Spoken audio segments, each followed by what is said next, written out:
시청자 여러분 안녕하십니까? 헬로티비 뉴스입니다. 수의계약 과정에서 일부 업체의 계약이 집중되는 문제를 개선해야 한다는 요구가 은평구 의회에서 제기됐습니다. 신봉규 은평구 의원은 최근 구정질문에서 2018년부터 2025년까지 수의계약 현황을 분석한 결과 일부 업체가 여러 해에 걸쳐 금액, 건수, 상위권을 반복적으로 차지해 사실상 전담수주 구조가 고착됐다고 지적했습을 특정 업체들이 여러 해에 걸쳐 반복적으로 상위권을 차지하고 있습니다. 집행부는 이러한 반복 편중 현상을 문제 상황으로 인식하고 있는지 지방자치단체의 모든 계약은 국민의 소중한 세금으로 집행됩니다.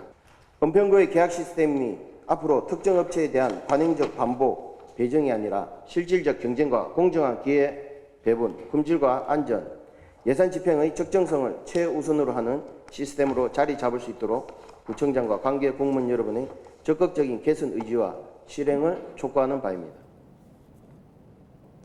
신 의원은 또 회계연도 종료 후 수의계약 상위 10개 업체의 계약 현황을 공개해 업체별 계약 규모와 편중 여부를 투명하게 확인할 필요가 있다고 강조했습니다. 아울러 구청 홈페이지 우리 업체 자랑하기 게시판이 오히려 신규 관내 업체의 진입을 어렵게 만드는 부작용은 없는지 점검이 필요하다고 지적했습니다. 이에 대해 김미경 은평구청장은 수의계약의 공정성과 투명성을 강화하고 관내 기업 참여를 통한 지역경제 활성화를 위해 2015년부터 1인 견적 수의계약 총량제를 운영하고 있다고 설명했습니다. 또 실시간 계약 현황 조회 시스템을 운영하는 등 수의계약 투명성 강화를 위해 지속적으로 노력하고 있다고 밝혔습니다. 이어 우리 업체 자랑하기 게시판은 관내 업체의 공공계약 참여 기회를 넓히기 위한 취지로 마련된 제도라며 소상공인 컨설팅 과정에서 업체 등록을 연계하고 홈페이지 기능 개선과 홍보를 통해 더 많은 업체가 참여할 수 있도록 보완하겠다고 덧붙였습니다. 서울시장 출마를 선언한 더불어민주당 박주민 의원이 서울 한강 AI 구상을 발표했습니다. 박 의원은 서울의 대학과 연구기관, 기업이 함께 참여하는 초대형 AI 슈퍼컴퓨팅 센터를 구축하겠다고 밝혔습니다.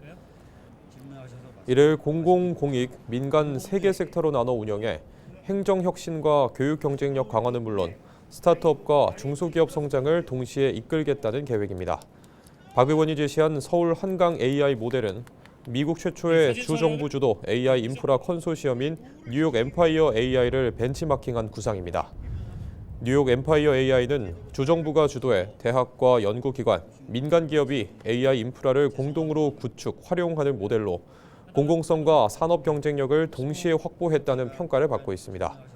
박 의원은 서울 역시 AI 인프라를 특정 기업에 집중시키는 방식이 아니라 공공이 기반을 마련하고 민간과 학계가 함께 활용하는 구조로 전환해야 한다고 강조했습니다. 연말을 맞아 각 정부 부처의 정책 평가와 시상이 이어지는 가운데 은평구가 민생경제 회복 성과를 다시 한번 인정받았습니다. 은평구는 행정안전부 민생회복 소비쿠폰 집행 우수지자체 평가에서 최우수 지자체로 선정돼 특별교부세 2억 원을 확보했습니다. 구는 거동이 불편한 고령자와 취약계층 등을 위해 찾아가는 민생회복 소비쿠폰 신청 제도를 운영하고 지역 소비 활성화를 위해 다양한 이벤트를 추진한 점에서 높은 평가를 받았습니다. 양천구의 내년도 예산이 1조 103억 원으로 확정돼 본 예산 1조 원 시대를 맞게 됐습니다. 이는 전년 대비 1.6% 증가한 것으로 역대 최초로 본 예산 규모가 1조 원을 넘어서게 됐습니다. 분야별로는 전체 예산의 60%인 6,051억 원이 사회복지 분야에 편성됐으며 특히 저출산 고령화 대응과 사회적 약자를 위한 예산이 대폭 확대됐습니다. 교육 분야에서는 Y교육박람회 운영 12억 8천만 원, 권역별 미래교육센터 운영에 10억 6천만 원이 배정됐으며 청소년 지원을 확대하기 위해 40억 원의 장학기금도 마련됐습니다. 이외에도 도로와 하수 보완 등 안전시설 부각에 12억 원, 목동아파트 재건축, 이주 안정화 연구와 도시기반 확충에 5억 2천만 원을 반영했습니다. 양천 TNT-FC가 축구 국가대표 출신인 박주영 전 울산현대 코치와 손잡고 한국형 디비전 축구단의 새로운 모델을 만들기로 했습니다. 양천 TNT-FC 김태룡 대표는 2026 시즌을 앞두고 플랫폼 축구단을 핵심 전략으로 관련 산업을 연결해 지역과 구단 기업이 상생하는 구조를 구축할 것이라고 발표했습니다. 이를 위해 박주영 전 코치와 공간 산업의 선두주자인 강남구 ING 스토리 대표와 함께 한국판 렉섬 AFC 만들기에 나서기로 했습니다. 렉섬 AFC는 영국 웨일스의 축구팀으로 유명 배우가 인수한 뒤 5부 리그에서 2부 리그로 승격해 구단 가치가 급상승한 플랫폼 축구단의 대표적인 사례입니다. 양천 TNTFC는 렉섬 AFC의 성공 사례를 한국 실정에 맞게 적용해 한국형 디비전 축구단의 미래 모델을 제시할 계획입니다.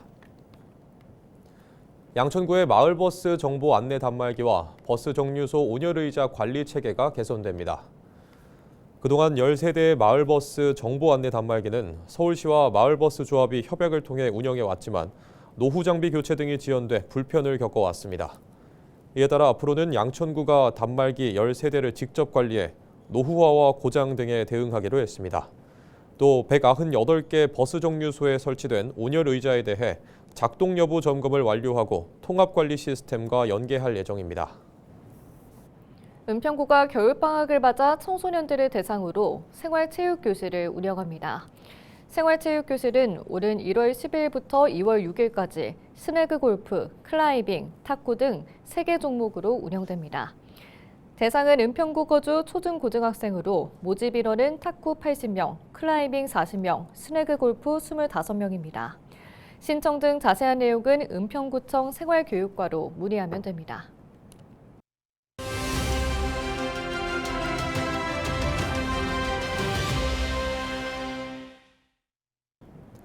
지역혁신 중심 대학 지원 사업, 이른바 라이즈 사업을 살펴보는 시간, 오늘 만나볼 대학은 가톨릭대학교입니다.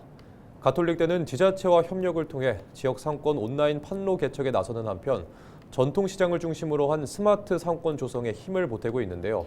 지역과 대학이 함께 만드는 상생협력, 구체적인 내용을 최준규 가톨릭대학교 총장에게 들어봅니다.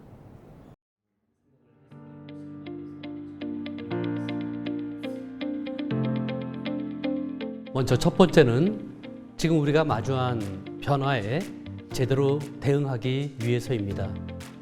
무엇보다도 인구가 줄고 있고 학령 인구가 빠르게 줄어들고 있고요. 두 번째는 수도권을 제외한 많은 지역에서 지역 소멸이 있고, 또 세 번째는 산업구조 변화가 동시에 찾아오고 있다는 것입니다. 이러한 변화는 대학 혼자만의 힘으로 대응하기가 참으로 어렵기 때문에 모든 지자체와 함께 협력해야 될 거로 알고 있습니다.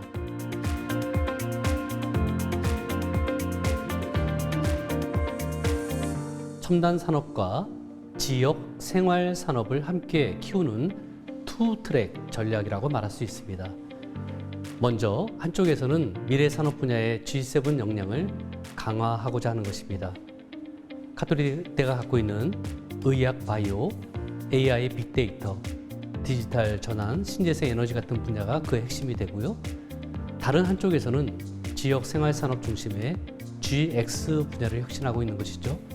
농식품, 보건복지, 콘텐츠, 섬유 같은 지역과 밀착된 산업들을 함께 육성하는 것입니다. 그 가운데는 전통시장, 스마트 상권 모델이 있습니다. 전통시장은 그 지역의 경제의 뿌리가 되고 있는데 아무래도 디지털 전환 시대에서는 소외되기가 쉽잖아요. 그래서 부천시와 협력해서 스마트 결제, 온라인 판로, 데이터 분석, 브랜딩 같은 것들을 함께 시도하는 것이 매우 중요하다고 생각합니다.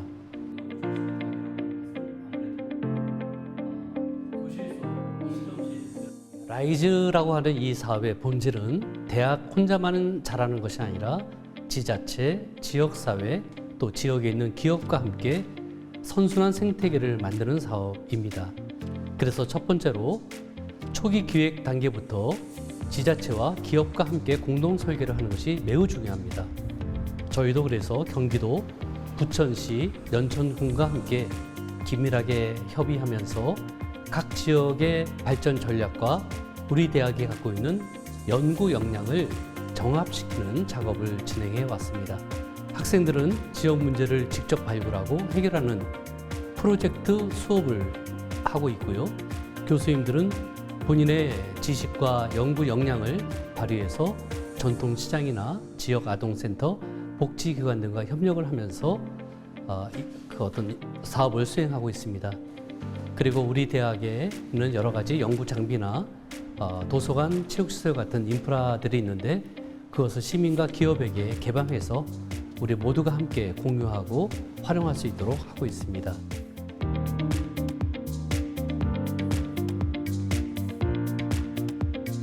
지금까지 수업이 이론 중심이었지만 지역 프로젝트와 함께 자연스럽게 연계되면서 학생들이 재학 때뿐만 아니라 졸업과 동시에 현장에서 바로 투입되어서 활용될 수 있는 실전형 인재로 성장하는 것입니다. 우리 대학의 연구 장비와 역량 그리고 전문가 네트워크를 활용해서 기술 개발부터 현장 검증, 사업화까지 이루어지는 구조를 만들어내는 것입니다. 비단 청년뿐만 아니라 재직자, 중장년 모두가 평생 학습에 접근할 수 있도록 대학이 환경을 조성하게 되겠고요. 그래서 결국 라이즈는 단순한 재정 지원 사업으로 시작하는 것이 아니라 궁극적으로는 대학과 지역이 서로 스스로를 발견하고 서로의 장점을 활용해서 앞으로의 10년을 함께 준비하는 그런 좋은 사업이라고 생각합니다. 인천시가 라이즈 2차 공모 사업 수행대학 9곳을 확정했습니다. 인천시는 시청 나눔회의실에서 2025년 제5회 인천광역시 라이즈 위원회를 개최하고 라이즈 2차 공모 사업 수행대학 확정안을 심의 의결했다고 밝혔습니다. 이번 공모에서는 인공지능 인재 양성과 원도심 재생, 초광역 협력 등 새 정부의 정책 기조와 인천의 지역 현안 해결 과제에 중점을 뒀습니다. 이번 심의에서는 총 6개 단위 과제에 대해 9개 대학을 수행대학으로 선정하고 총 37억 원의 사업비 지원을 확정했습니다. 이번에 선정된 대학은 가천대와 경인여대, 인천대, 연세대, 인하공전, 인하대, 재능대, 청운대, 한국폴리텍대학 등입니다. 시는 사업 선정 결과를 각 대학에 통보한 뒤 이의 신청 절차를 거쳐 2026년 1월부터 본격적으로 사업을 추진할 계획입니다. 내년 수도권 아파트 입주 물량이 올해보다 크게 감소할 것으로 보입니다. 부동산 정보 플랫폼 직방이 조사한 2026년 전국 아파트 입주 물량 자료를 보면 내년 전국 입주 물량은 약 17만 2,200여 세대, 이 중 약 8만 1,500여 세대가 수도권 입주 물량인 것으로 나타났습니다. 내년 수도권 입주 물량은 올해보다 약 27%가 줄어든 것으로 최근 몇 년간의 공급 흐름과 비교해 낮은 수준입니다. 내년 서울 입주 물량은 올해보다 48%가 줄어들 전망인데요. 전세와 매매 시장 불안을 키울 것으로 보입니다. 인천 청라와 영종도를 잇는 제3연륙교 개통 기념식이 내년 1월 4일 열립니다. 기념식에서는 교량 점등식과 불꽃쇼를 비롯한 부대 행사도 열릴 예정입니다. 제3연륙교는 총 사업비 7,800억 원이 투입됐으며 길이 4.68km, 폭 30m의 왕복 6차로 교량입니다. 6차로 도로 외에 폭 3.5에서 4m의 자전거 도로와 인도도 설치돼 자동차를 이용하지 않고도 영종도에 오갈 수 있습니다. 제3연륙교에 조성된 184.2m 높이의 전망대는 세계 최고 높이 해상 교량 전망대로 미국 세계기록위원회 인증을 받기도 했습니다. 인천시는 제3연륙교 개통 이후 영종과 청라, 옹진군 북도면 주민을 대상으로 통행료를 전액 감면하고 내년 4월부터는 감면 대상을 인천 시민 전체로 확대할 예정입니다.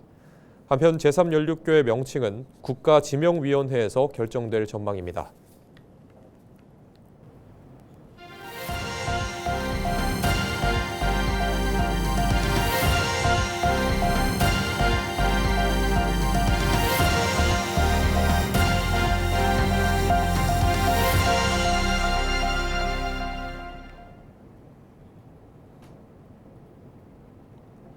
이상으로 뉴스를 마칩니다. 저희는 언제나 지역민 여러분과 함께합니다. 시청해주신 여러분 고맙습니다.